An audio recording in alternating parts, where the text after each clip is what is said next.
You can send it to your mom. Okay, good morning, everybody. Welcome to Café con las Comadres. I am Noemi, and I'm here with Cindy. And will you pronounce your last name for me? My name is Cindy Rebuck. I'm a nurse practitioner at La Esperanza Clinic. I work in pediatrics. Awesome. Thank you so much, Cindy. So yes, La Esperanza has been kind enough to come and sit with us today. We even have a little audience today, so I guess we can say we're doing this incredible live audience. So we wanted to talk about what La Esperanza offers as far as a clinic and for our families and stuff. But I first kind of want you to share your story with us. English, Spanish would be whichever one you prefer. You are first generation, and we're super excited about that because, you know, we always encourage you guys to keep on with your education, and she's got an incredible story. Hi. So yes, again, my name is Cindy Rebuck. I'm a nurse practitioner. I have been a nurse for 12 years now, but 4 of those years, a nurse practitioner. I do work only with children in pediatrics. So I see from newborns all the way up to usually 18 years of age. So my family, I was born in Mexico. So I was born in Torreon, Coahuila. My family, You said that? Torreon, Coahuila, it's up in the northern states of Mexico. So my family came here when I was very, very young. I was 6 years old, and my siblings were even younger. So we moved here at a very young age. My parents were very young as well. And we were also a migrant family. We started off, they worked at the dairies and the farms and things like that, and doing jobs. So we were here, and then we just always, my mom always, like I said, pushed education on all of us, you know, very important. We came here and dream, you know?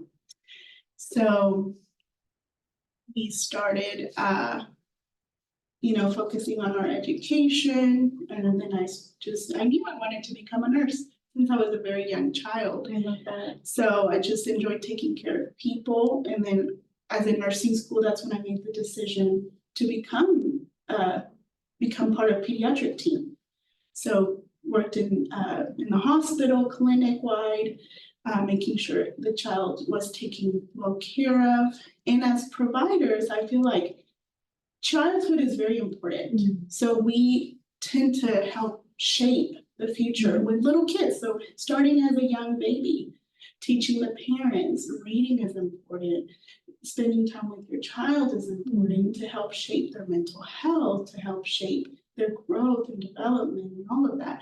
So I feel that being present at such a young age to help, because they're our future. Yes, they're our future. So it'll help shape and make hopefully this world a better place.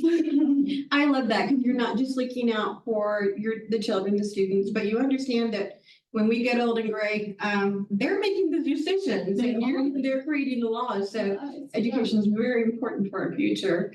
And reading, everybody thought that I could read before I got into kindergarten, but I had all the books memorized that my mom would read to me, but that's how much she read to me.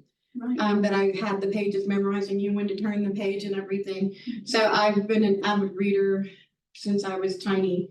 But I think I never finished college, but I think all of that reading is where that allowed me to further my knowledge. And I always tell our kids, knowledge is power. It is very much powerful. Yeah. And so now I'm 52, and I'm like, I wish I'd known that then, and I wish I knew that when I was younger. So it kind of like doesn't matter what you're going through, what you're struggling with. Don't stop reading, guys.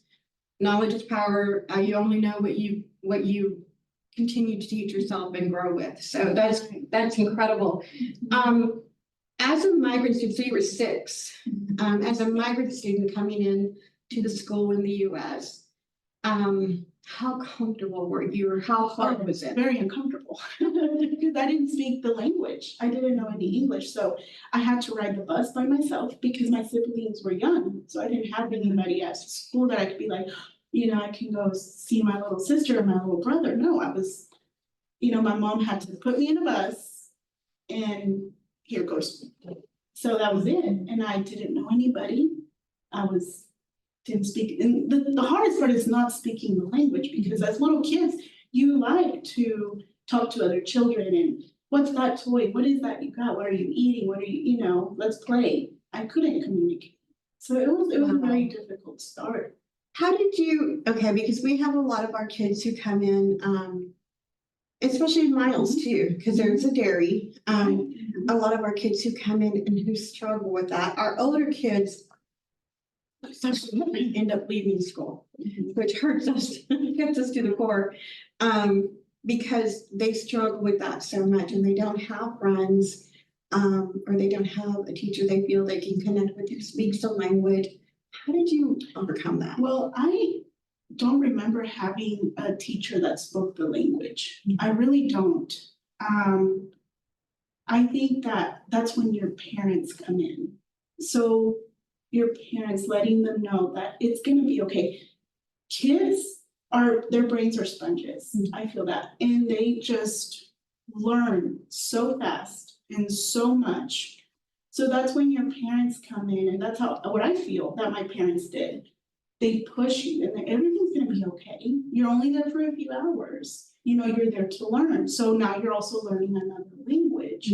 And I feel like I learned really fast. I feel like my parents just pushed and pushed and pushed, that I felt like that was part of it, that don't worry, it is hard. It is a struggle. There might be some good days and some bad days. Sometimes there will be kids that tend to sometimes make fun of you, but just, get up, dust yourself, and keep on going. Because if you give up, that's it. You're never gonna learn. You're never gonna learn English. You're never gonna learn to do anything. And change is scary, trust me. Even though I'm home, this change from San Antonio to Esperanza, it's a change, and it's scary because there's so many, you don't know what to expect. Even though I have some experience now, change is always so scary. But that's the only way we grow also, That's right? That's the only, we don't grow when we stay in our comfort zone. Keep learning. Yeah, so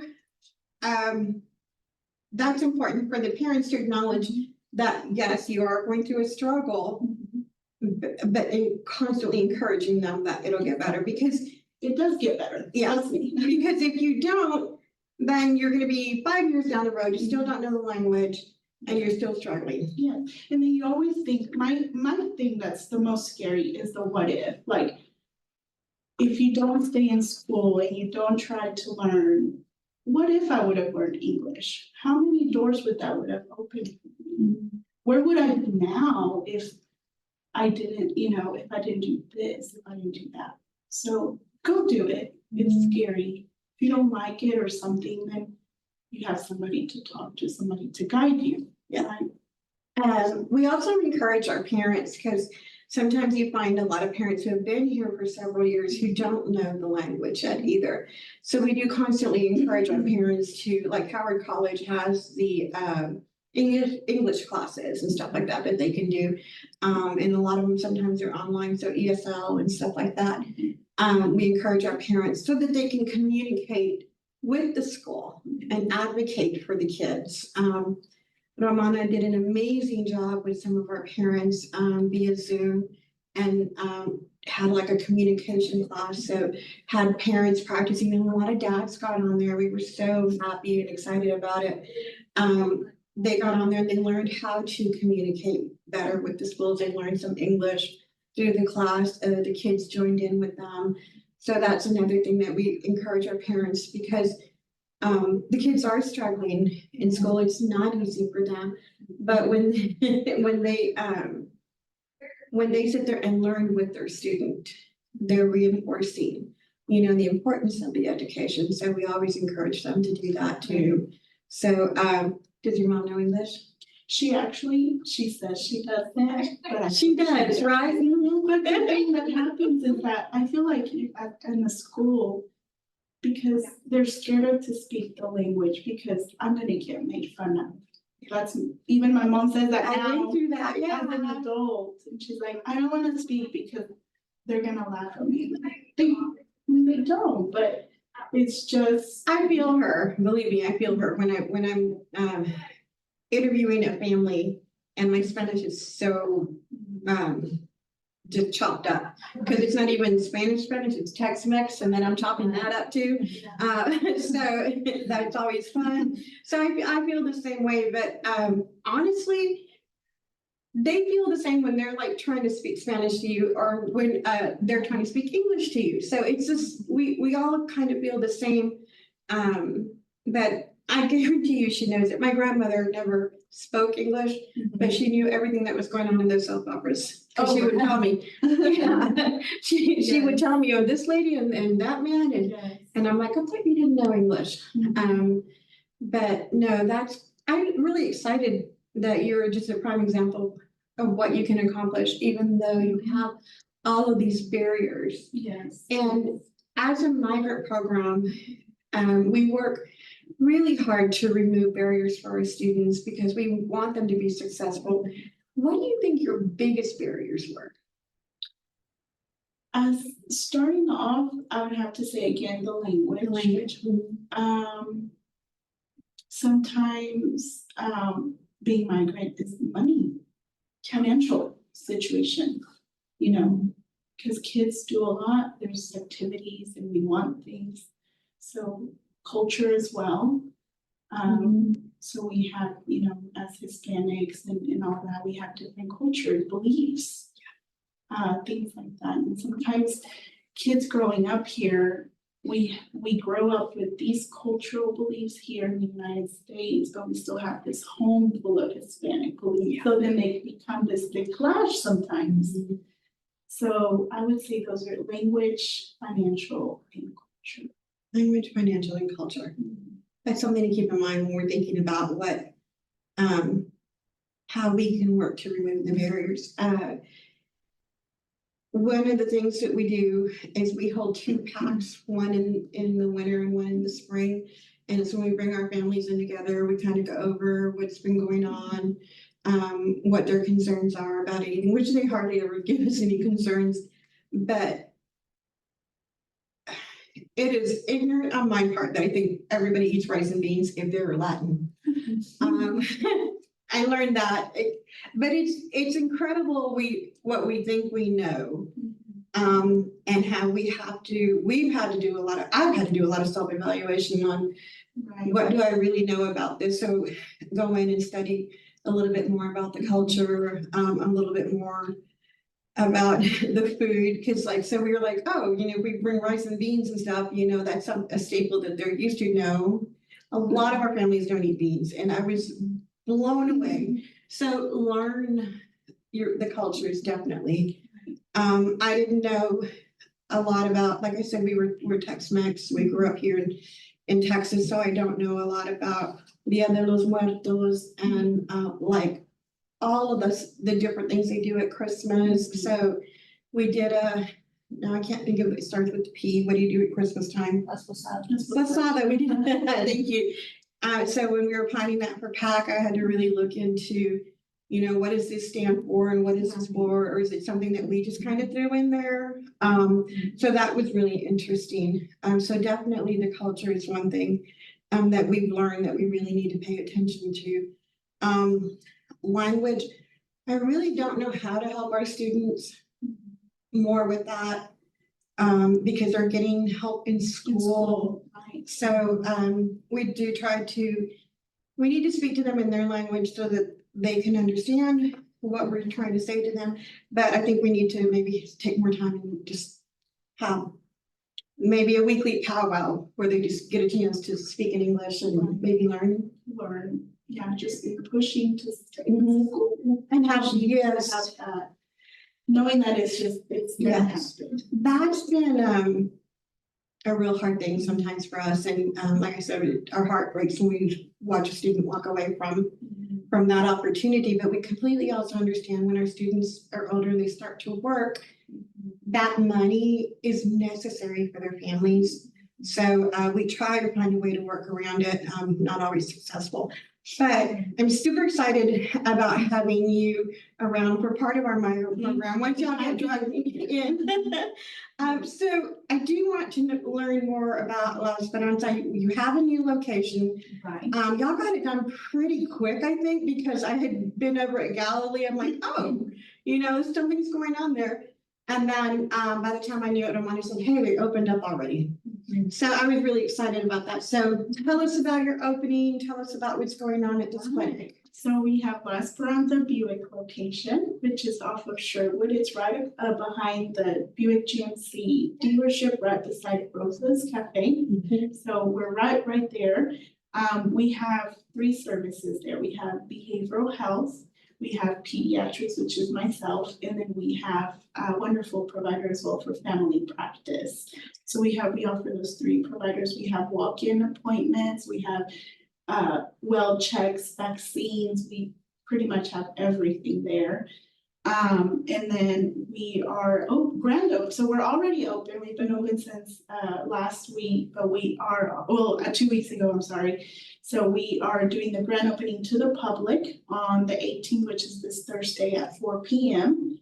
4 to 6. We have prizes going on. We have tours. They're going to be able to tour the whole clinic inside as well. And we are really revealing our sheet because we're getting a sheet. Oh, yes. We got ours. Great. Yeah, there we go. So we are excited, so excited to be there. Do you have a name for it yet? We were talking about it. I told them they should name her Esperanza, Esperanza. but I think they're gonna do a contest. Right. That'll be my answer. That would have my vote, definitely, yeah. Ours is named Enrique after our, Oh. yes, after our beloved Henry, so, yeah. That's. Yeah, so we are happy to be open and providing even more services to the community, and at a different location. Yeah. Because as you all know, we have the Chatburn and then the Lakeview Clinic, so this is a different location, different population as well that we can serve. And That's awesome. I know you guys get like really busy. How many visits do y'all see like in a day? Because sometimes we're like, oh my God, you can't get an appointment. You can't, and that's not even hear people. They're busy, and I know you guys are busy. So like, how many people do you like? Just say for pediatrics or something, do you So guys? pediatrics can be iffy sometimes. So what I've learned in pediatrics, we have our slow time and our very, very busy time, which usually our busy time is during the winter months for all the respiratory viruses that come in and everything. So we're starting to get, usually busy fall, winter season. And then we are very busy also, and hope to be very busy is the summer months, because we're doing a lot of well visits, lots of vaccines, and getting kids ready to go back to school.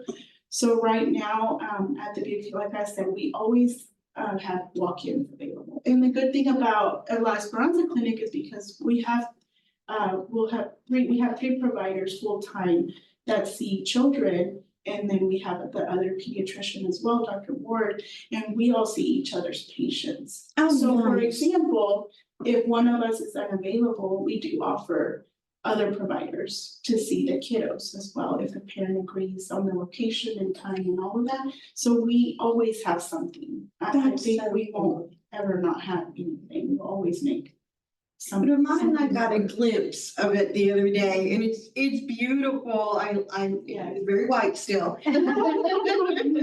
But it was beautiful. I'm super excited about that. I won't be able to make the grand opening. I have to go to Del Rio, but I'm really excited about that. Hopefully Monica can go. So like I was telling y'all, I'm already expecting a clinic over on Knickerbocker somewhere. So y'all have our town covered. I'm super, La Esperanza's really been there for us as far as our migrant community goes, our out of school youth. So you guys are like super important to us because we don't always have, our families or our students don't always have all the paperwork in order or necessary.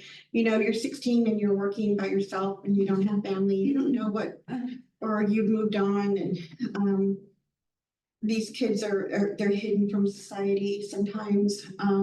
So they don't have a huge support system. So it's very hard for us when we look at something like, oh, we need all of this, and this, But being able to call you guys and say, you know, can you work with the student and you guys have always been amazing, at doing that, so.